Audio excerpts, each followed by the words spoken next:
You're right. Our guest host for the next 2 hours, the man behind the 1995 acquisition of the Ritz-Carlton, as well as the acquisition of Northwest Airlines, and he served as an advisor to 4 U.S. presidents over the past 2 decades. Fred Malek, but he's chairman and co-founder of Theralogic Group. Fred, before we get started, any of those 4 presidents, were any of them Democrats or were they all Republicans? They were all Republicans. They were all Republicans. Oh, yeah. All right, so that's where you're coming from, and that's fine.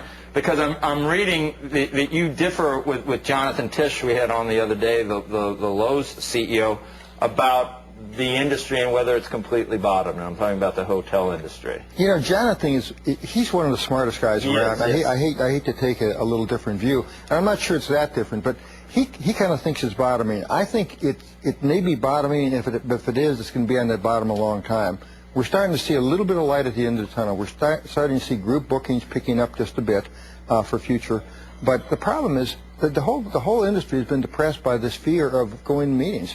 I mean, there's been an atmosphere created where if you hold a big meeting to attract customers or to introduce a new product, you're likely to get pilloried by the administration or the press. Right. I mean, I'm quoting you here, and that's why I did at the beginning. I said, you know, obviously you've served in Republican administrations, but you say the big problem is the Obama administration, and he went to Vegas, and even Jonathan Tisch, who's a big supporter of the president, said when President Obama was in Vegas, he had a chance to modify, qualify, take back some of those comments that devastated Las Vegas, and he didn't. He didn't choose to do it at that time. Didn't even mention tourism, right? Right. Well, look, I don't want to lay all this on President Obama and the administration, but part of it certainly is there.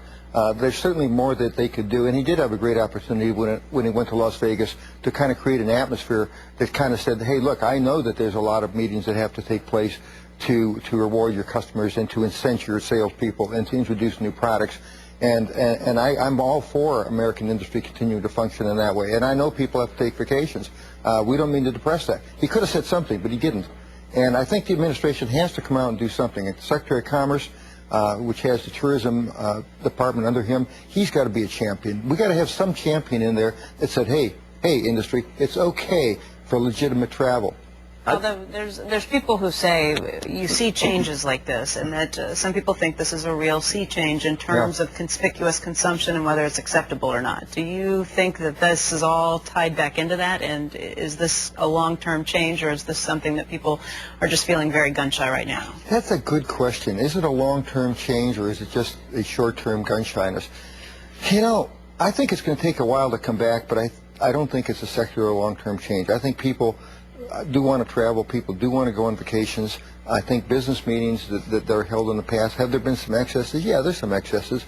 But let's face it, if you're going to go to let's assume you're going to have a sales meeting, or let's assume you're going to have a customer meeting, and you want your best customers to come in because you want to give them an introduction to some new products or services you're providing. If you're going to have it in the Motel 6 in Scranton, Pennsylvania, you might get a certain turnout, and you might have a certain success in the meeting. That is a nice Motel 6. Motel 6. That's the chain. I always mention Motel 6 too, and I'm gonna pick Red Roof or something. Well, they're fine, but I submit to you that if you had it at the Ritz-Carlton in Orlando, you might get a little better turnout. Becky used the term conspicuous consumption. I look at countries like Japan where savings is big, and you can see. Is savings really, you want it, but is it really good when you're in the middle of a recession? You'd almost beg, you'd almost like some conspicuous consumption, and I think the administration knows that, and they know the lodging industry employs a multiple of the auto industry. Hey, 500, I was with Bill Marriott, a number of hotel people last night, Bill Marriott, Lawrence Geller, excuse me, Lee Pillsbury, Bob Alter, they're all CEOs of hotel companies. We have lost 500,000 jobs in this industry over this recession. That's more than the whole auto industry combined. Right. So where's the champion for travel? Where's the champion for coming out and... Well, it goes against the populace in sort of the class warfare.